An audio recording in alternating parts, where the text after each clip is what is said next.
Hi everyone, I am Karan Masru. Welcome to this video.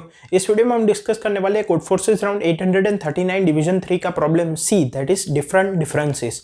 Also, before moving on, make sure you register for the upcoming coding contest by Newton School for some amazing experience and prizes. Link is given there in the description. As always, let's start by understanding the question.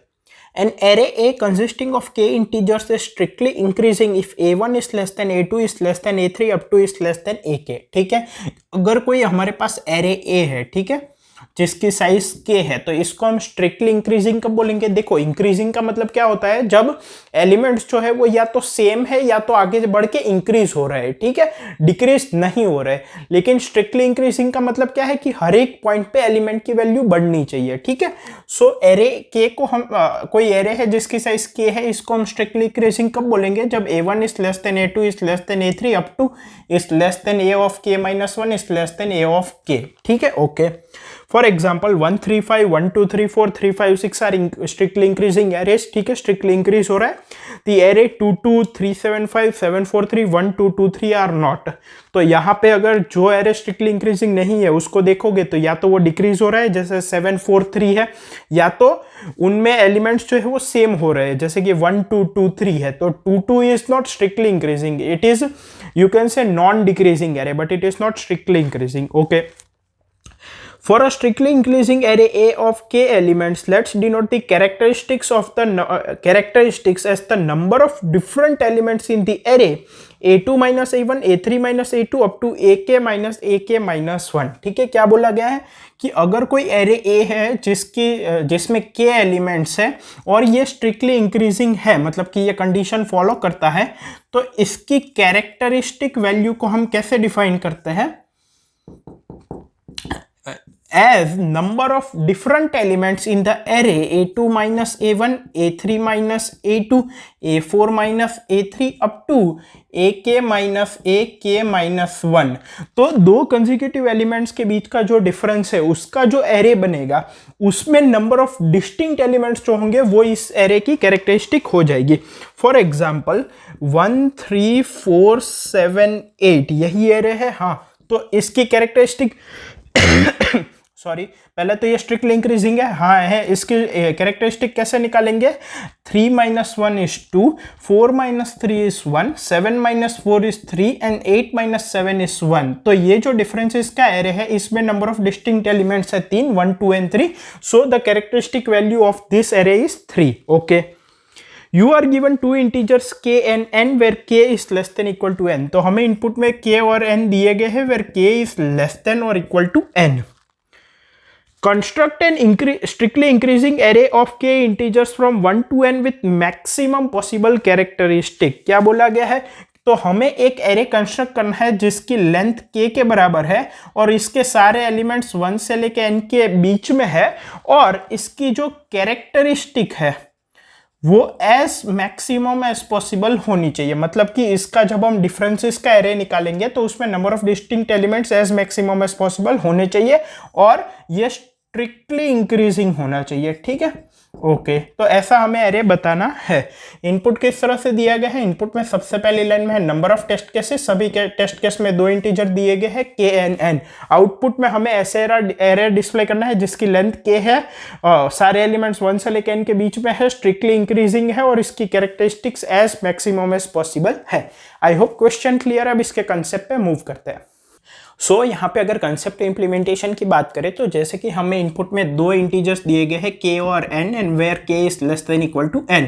तो हमें output में एक array display करना है जिसमें k elements हो, वो strictly increasing हो, उसके सारे एलिमेंट्स 1 से लेके n के बीच में हो और उसकी characteristics as maximum as possible हो। कैरेक्टरिस्टिक्स का मतलब क्या है? अगर मेरा एरे k एलिमेंट्स का है a1 a2 a3 up to ak और स्ट्रिक्टली इंक्रीजिंग है तो a2 minus a1 a3 minus a2 up to ak minus 1 ये जो एरे बनता है इसमें नंबर ऑफ डिस्टिंक्ट एलिमेंट्स जो है वो एज मैक्सिमम एज पॉसिबल हो, ठीक है। नाउ एक चीज समझो, यहाँ पे मल्टीपल पॉसिबल आंसर हो सकते हैं, उसमें से हमें कोई भी एक प्रिंट करना है, but because we also have to convert this into code, तो तो हमें यहाँ पे कुछ फॉर्मेट सोचना पड़ेगा, तभी हम उसको कोड में कन्वर्ट कर पाएंगे। फॉर एग्जाम्पल, अगर मुझे 2 एलिमेंट्स का एरे बनाना है और n की वैल्यू है 10, तो मेरा आंसर क्या हो सकता है 5, 7, या तो फिर लेट सपोज 3 एलिमेंट्स का एरे बनाना है, तो 5, 7 एंड 8, तो 5 minus 7 is 2 and 8 minus 7 is 1, तो इसमें नंबर ऑफ डिस्टिंक्ट एलिमेंट्स कितने हैं 2, तो इसकी कैरेक्टरिस्टिक्स हो गई 2। इसकी जगह मैं ये भी ले सकता था 6, 7, 9, तो इन दोनों के बीच का डिफरेंस 1 है, इन दोनों के बीच का डिफरेंस 2 है, इसमें भी नंबर ऑफ डिस्टिंक्ट एलिमेंट्स 2 है, तो कैरेक्टरिस्टिक्स 2 है। तो for same value of k and n I can have multiple possible answer, but we have to think of some format which will give me one of the possible answers and which can also be converted to code।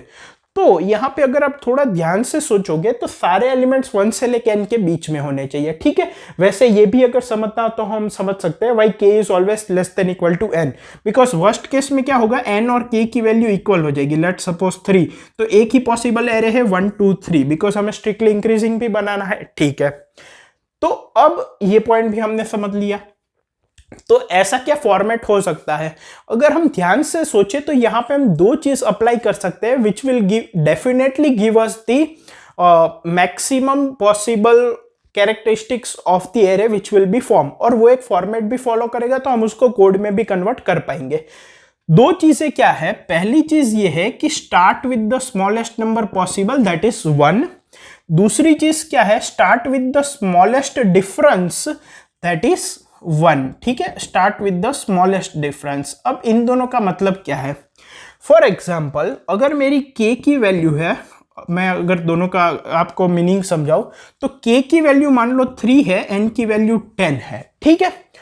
तो अगर मैं first element 8 लेता हूं तो मुझे strictly increasing भी रखना है, तो सेकंड एलिमेंट मुझे कंपलसरी 9 लेना पड़ेगा एंड थर्ड एलिमेंट कंपलसरी 10 लेना पड़ेगा। इन दोनों के बीच का डिफरेंस 1 है, इन दोनों के बीच का भी डिफरेंस 1 है, and number of distinct elements in this array 1, 1 is 1, ठीक है।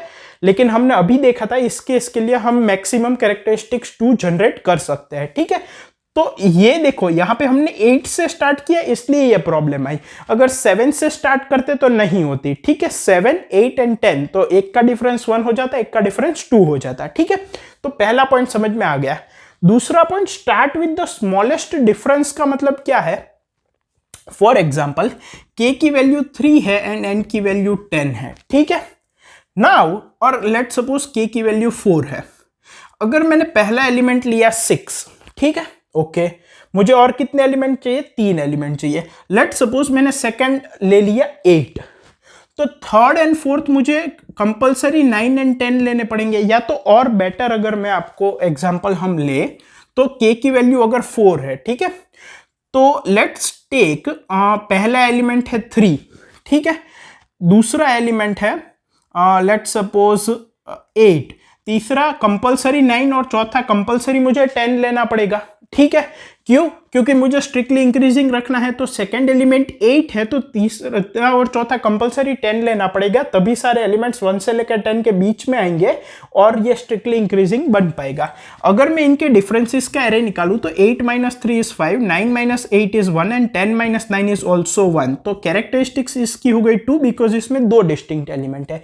इसकी जगह अगर मैंने start with the smallest difference, तो मैंने अगर 3 के बाद 4 ले लिया होता तो इन दोनों के बीच का डिफरेंस क्या हो गया 1।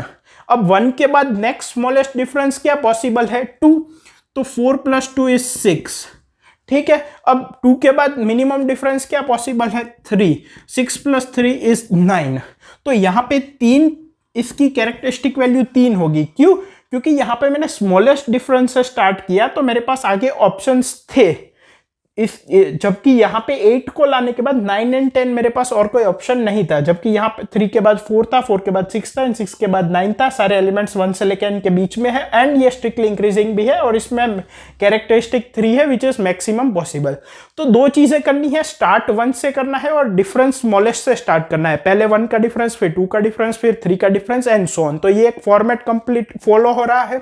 तो अगर मैं इन दोनों पॉइंट को कंबाइन कर दूं तो मुझे क्या समझ में आ रहा है कि मेरा एरे कैसे होना चाहिए 1, 2, 4, 7, 11, 16, 22 एंड सो ऑन। ये 1 का डिफरेंस, ये 2 का डिफरेंस, ये 3 का डिफरेंस, ये 4 का डिफरेंस, ये 5 का डिफरेंस, ये 6 का डिफरेंस एंड सो ऑन। ठीक है, ओके, तो ये हमें फॉर्मेट मिल गया, इसको हम कोड में भी कन्वर्ट कर लेंगे। एक चीज यहां पे ये है कि जैसे जैसे हम डिफरेंस बढ़ाएंगे, हमें एक चीज ये ध्यान में रखनी है कि अगला एलिमेंट अगर हम करंट एलिमेंट प्लस डिफरेंस लेते हैं तो उसके बाद क्या हमारे पास इतने एलिमेंट्स बचते हैं कि हम पूरा एरे कंप्लीट कर पाए। फॉर एग्जांपल, अगर k की वैल्यू है लेट सपोज 7, n की वैल्यू है 10, तो फर्स्ट एलिमेंट मैंने 1 ले लिया, ठीक है, सेकेंड एलिमेंट 2 ले लिया, थर्ड एलिमेंट 4 ले लिया, ठीक है। अब इसके बाद मेरे पास टोटल एलिमेंट्स कितने हैं? 5, 6, 7, 8, 9 एंड 10, 6 एलिमेंट्स है। मुझे और चाहिए कितने? 3। अब इनके बीच का डिफरेंस 1 है, इनके बीच का डिफरेंस 2 है, अब इनके बीच का डिफरेंस मैं 3 ले लेता हूं, तो ये 7 हो गया, ठीक है। तो अब इसके बाद कितनी पोजीशंस मुझे और फिल करनी है? 1, 2 एंड 3। तो मेरे पास और 3 एलिमेंट्स है, 8, 9 एंड 10। तो अभी भी पॉसिबल है करना, लेकिन यहां पे मैंने डिफरेंस 1 लिया, यहां पे डिफरेंस 2 लिया, यहां पे डिफरेंस 3 लिया। अब मैं अगर इसको फॉलो करता हूं और डिफरेंस 4 लेता हूं तो यहां पे 11 आ जाएगा, विच इज नॉट पॉसिबल, ठीक है। और बेटर टू से अगर यहां पे 8 होता, ठीक है, तो भी मैं इस एरे को कंप्लीट नहीं कर पाता, क्योंकि यहां पे क्या आ जाएगा? 8, 9, 10 और टोटल 8 एलिमेंट्स मुझे फिल करने हैं। तो यहां पे 8 मान लो मैं ले लेता हूं, यहां पे 9 ले लेता हूं, यहां पे 10 ले लेता हूं, फिर मैं यहां पे क्या रखूंगा? तो इसका मतलब यहां पे मैं 7 नहीं ले पाता, यहां पे मुझे कुछ और लेना पड़ेगा, ठीक है। अब एक बात समझो, यहां पे अगर मैं 7 नहीं ले सकता तो क्या 8 ले पाऊंगा? बिल्कुल नहीं। 9 ले पाऊंगा? बिल्कुल नहीं। 10 ऑब्वियसली नहीं, फिर आगे की पोजीशन कैसे फिल करेंगे? इसका मतलब इसका मतलब यहां पे जो डिफरेंस 3 वाला एलिमेंट था, 4 से लेकर 7, उससे छोटे डिफरेंस वाला एलिमेंट मुझे लेना पड़ेगा। अब अगर मैं डिफरेंस इक्वल टू 3 नहीं ले सकता तो उससे छोटा डिफरेंस मुझे कुछ लेना पड़ेगा, ठीक है। तो उससे छोटे डिफरेंस तो ऑलरेडी यहां पे कवर हो चुके हैं, that will not increase my characteristics. तो अब यहां पे ज्यादा दिमाग लगाने की जरूरत नहीं है कि मैं कौन सा छोटा डिफरेंस लूं। जैसे कि यहां पे डिफरेंस ऑफ एलिमेंट्स 3, 4, 5, 6, ये तो हम कुछ नहीं ले सकते क्योंकि 3 ही नहीं ले सकते, तो अब उससे छोटा लेना पड़ेगा, लेकिन उससे छोटे डिफरेंस तो यहां पे कवर हो चुके हैं। So now any difference which I will take which will be less than 3 will not increase my characteristic. तो ज्यादा दिमाग नहीं लगाएंगे, हर एक बार +1 करते करते प्रिंट कर देंगे। फॉर एग्जाम्पल 5, 6, 7, 8 एंड 9, बात ही खत्म, क्योंकि ये सभी के बीच का डिफरेंस 1 है, वो यहां पे आ चुका है। अगर मैं यहां पे दिमाग लगा के 7 लेता, ठीक है, या तो फिर मान लो 6 लेता, यहां पे 10 लेता, ठीक है, तो यहां पे डिफरेंस 2 होता है 8 और 10 का, लेकिन वो भी आ चुका है, कोड करने में प्रॉब्लम होती। तो इससे बेटर क्या है कि 1, फिर 1 + 1 2, फिर 2 + 2 4, फिर 4 + 3 7, 7 + 4 11, डिफरेंस को हम पहले 1 फिर 2 फिर 3 ऐसे बढ़ाते जाएंगे। और हम ये देखेंगे कि अगर मैं करंट एलिमेंट लेता हूं तो क्या रिमेनिंग प्लेसेस को मैं फिल कर पाऊंगा with the remaining elements of the array, keeping it strictly increasing. अगर यस है तो वो डिफरेंस लेंगे, अगर वो कहीं पॉइंट पे फेल होता है तो सिंपली +1 करके पूरा प्रिंट कर देंगे, ठीक है। आई होप कंसेप्ट क्लियर है। अगर मैं इसका कोड लिखूं तो मेरा स्टार्टिंग पॉइंट जो प्रिंट का होगा वो 1 होगा, j = 1 और डिफरेंस होगा 1, ठीक है। मुझे टोटल k एलिमेंट्स प्रिंट करने हैं। So for i = 1, i is less than equal to k, i++, ठीक है। सबसे पहले मैं क्या प्रिंट करूंगा? j को प्रिंट करूंगा। नाउ j, अब नेक्स्ट एलिमेंट क्या होना चाहिए? j plus difference. But if अगर नेक्स्ट एलिमेंट को मैं j प्लस डिफरेंस लेता हूं तो उसके आगे कितनी पोजीशंस खाली है, रिमेनिंग एलिमेंट्स कौन कौन से हैं, वो कैसे पता चलेगा? Suppose j plus difference is 7, ठीक है, एंड सपोज n = 10, तो करंट एलिमेंट को अगर मैं j प्लस डिफरेंस लेता हूं तो मेरे पास अवेलेबल एलिमेंट्स कितने हो गए आगे की पोजीशंस को फिल करने के लिए? 10 - 7, दैट इज 3, 8, 9 एंड 10 मेरे पास अवेलेबल होंगे। So if the number of available elements that is n - j plus difference is greater than और इक्वल टू, अगर current next position current position पे तो j प्रिंट कर दिया। अगर मैं नेक्स्ट पोजीशन पे j प्लस डिफरेंस लेता हूं तो उसके बाद वाली रिमेनिंग पोजीशन के लिए मेरे पास इतने एलिमेंट्स होंगे, और उसके बाद रिमेनिंग कितनी पोजीशंस है, सपोज i की वैल्यू है 6, ठीक है, k की वैल्यू है 10, तो i की वैल्यू 6 तो करंट एलिमेंट के लिए है ना, j प्लस डिफरेंस तो नेक्स्ट एलिमेंट के लिए है, तो i प्लस 1 इज 7। तो उसके बाद मुझे कितने एलिमेंट्स फिल करने हैं, 8, 9 एंड 10, बिकॉज k की वैल्यू 10 है, which I will get by k minus i plus 1। इस फॉर्मूला से मुझे मिल जाएगा। So if n minus j plus difference is greater than और equal to k minus i plus 1, then I'll take j equal to j plus difference. This would be my next element. I'll increase the value of difference, क्योंकि अब difference की value 1 से बढ़ जाएगी ताकि मेरी characteristic as maximum as possible हो, else simply I'll do j plus plus, ठीक है। इससे मुझे अगर ये पॉसिबल नहीं है तो सिंपली एक एक एलिमेंट को इंक्रीमेंट करके प्रिंट कर देंगे, जैसा कि हमने यहाँ पे डिस्कस किया था। टाइम कॉम्प्लेक्सिटी क्या होगी, एक केस है इसका फॉर लूप लगेगा, तो time complexity would be equal to number of test cases into k, जो कि गिवन टाइम में इजीली हो जाएगा। आई होप आपको क्वेश्चन, कंसेप्ट, इंप्लीमेंटेशन तीनों क्लियर है। इसका सॉल्यूशन कोड मैंने कमेंट्स में प्रोवाइड किया है। Thank you.